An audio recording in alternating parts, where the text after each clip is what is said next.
Ekimu ku bintu ekikyasinze okutta obufumbo mu nsi muno kwe kubeera nga ekintu ky'okwezina okitwala ng'ekya bulijjo oba okitwala ng'ekitalina makulu, kulagajjalira kwezina. Kireka lwe Oluganda lw'oyinza okukozesa olutuufu, okulagajjalira okwezina.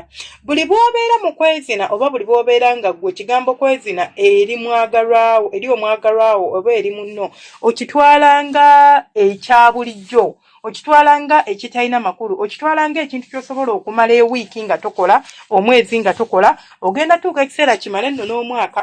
Wekinaatuukira okumala omwaka ng'olwo obufumbo buweddewo era nga buggwaawo. Abakyala abasinga mumanyi okukozesa okwezina okubonereza abasajja oba okukozesa omusajja like n'omummemmana kubanga olina bye wasabye n'abikumma, kubanga olina bye wamugambye tuukiriza n'agaana, kubanga olina bye wadde oyagala akukolere n'atabikola olw'okuba nti oluusi yabadde tagaanye naye obusobozi yadde tabuyina, n'omuteekako ekibonerezo nga kyakumumma kasolo. Ogenda kwonoona amaka go, ogenda kwonoona obufumbo bwo n'engalo zo. By the time w'onaayagalira okumendinga obufumbo obwo oba okutereeza obufumbo obwo nga it is already too late. Bw'oba oyagala obufumbo bwo bubeere nga butambula bulungi, ng'oyagala obufumbo bwo bubeere nga bulimu emirembe, gwe ng'omukyala, kantandikira ku bakyala kubanga kino kiri ku bakyala bokka, gwe ng'omukyala weewala okubonereza omusajja ng'omubonereza ng'omumma kasolo, olw'okuba nti yakunyiiziza, olw'okuba olina bye wasabye, olw'okuba olina byagala gguse ng'agaanyi biggusa, n'osalawo nti tajja kunkwatako, n'ofuna obutakkaanya butini nnyo bwe buti. Waliwo omusajja kyakkola nga kinene nga tagenda kujja kukwatako omale gakkiriza, naye n'ofuna obutakkaanya n'omusajja ng'akantu katini nnyo bwe kati n'akkwatako n'omwesusungula. Nkitegeera obusungu bubaawo, ky'ova olaba kya buvunaanyizibwa nnyo okugenda okusooka okurizolovinga ebizibu byaffe nga tetunnabagenda kwebaka. Gwolowooza lwaki bagamba nti togenda mu kitanda na busungu? Kuba nti bamanyi nti bwe nnaagenda n'obusungu mu kitanda, bwe nnaagenda n'obusungu mu buliri, sigenda kusobola kuwaako musajja w'anaaba ayagala kubanga mba n'obusungu ate nga ndi muntu, siri nsolo. Okitegeera, ndi muntu, nina emotions, nina feelings.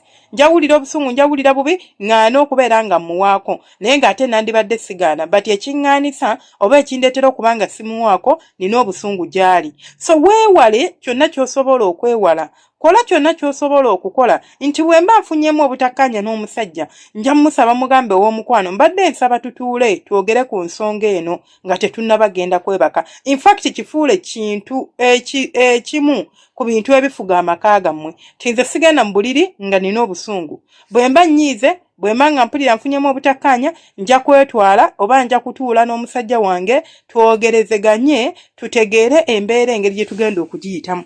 Kigenda kuyambako nnyo okubeera nga amaka go ogenda gatambuza bulungi oba amaka go ng'ogenda gakuumiramu emirembe. Naye buli bw'onaabeera n'omusajja nga bwakunyiiza omumma kasolo, awo nno munnange oba olimba. Then ne tuva ku abo ababonereza abasajja. Waliwo kika ky'abakazi abalala nga ye mukazi awoza talina apatayiti, olw'okuba tokyanyumirwa kwezina, olw'okuba omusajja byakukola tebikukolera n'osalawo okumumma nga si mwezi nti mwezi, naye nga ye tanyumirwa kwezina, takulina kyekumugattako.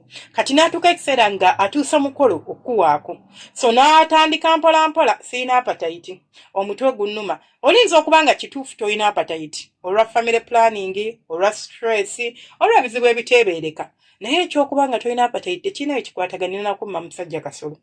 Bw'oba owulira oyagala kwonoona maka go, owulira oyagala kusaanyawo obufumbo bwo, gwe tandiikiriza mpola omma omusajja akasolo, ojja kutegeera ekisibye omulambo ebigere. Ajja sooka ayombe, asooka akukwateko, asooka agume, wiiki eggweko, wiiki ey'okubiri akimanyiire. By the time you come around nti ogimuwa nti yiyo gizine, ajja kuba takyajagala nga yagikoowa dda, naye ng'ani yamusindiikiriza ku mbeera eyo ye gwe wamuleetera okuba bw'atyo.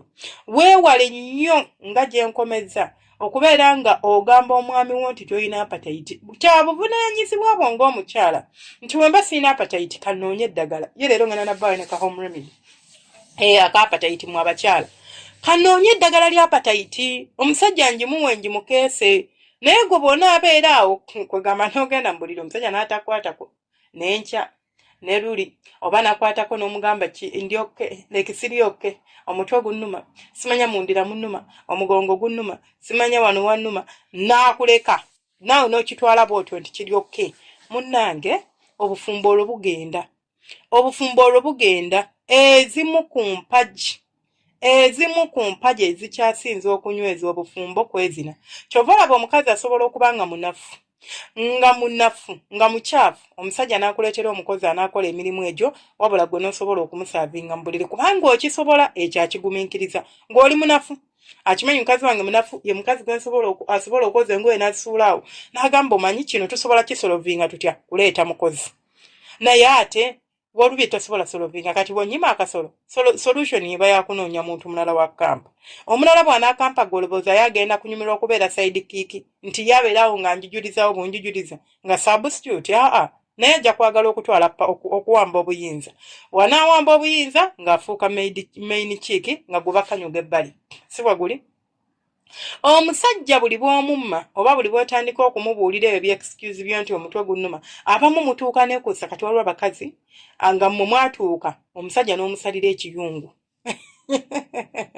Naye mujooga omusajja n'omusalira ekiyungu ng'akuzina lwakusatu lwamukaaga ne ku Monday nnaku 3 mu wiiki oba ng'akuzina ennaku 2 mu wiiki. Nkubuulira ebigambo bino gw'ogira osalira omusajja w'ebiyungu bw'anaakukoowa oba bw'anaakeera ku makya n'afuna substitute lw'ogenda okutegeera nti omusajja gwe wafuna si musiru ategeera akuleka bulesi akulaba bulabi gwe okole by'olobooza nti otegeera nnyo.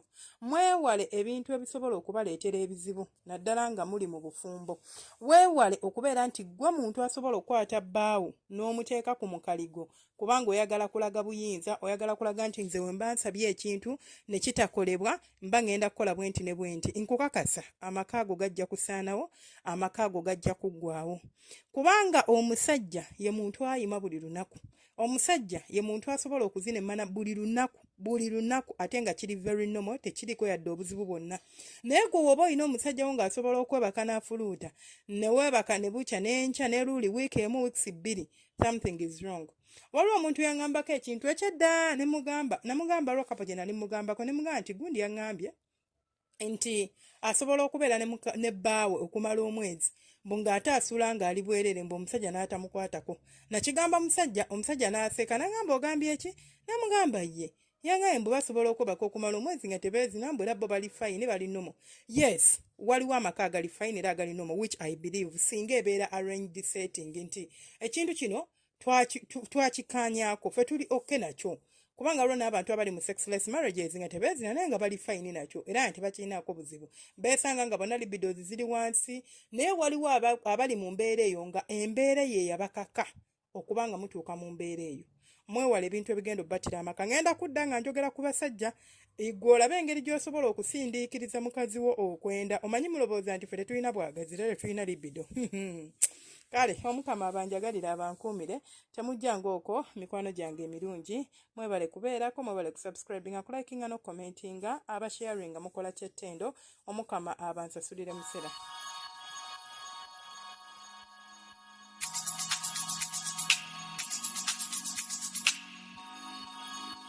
Yeah.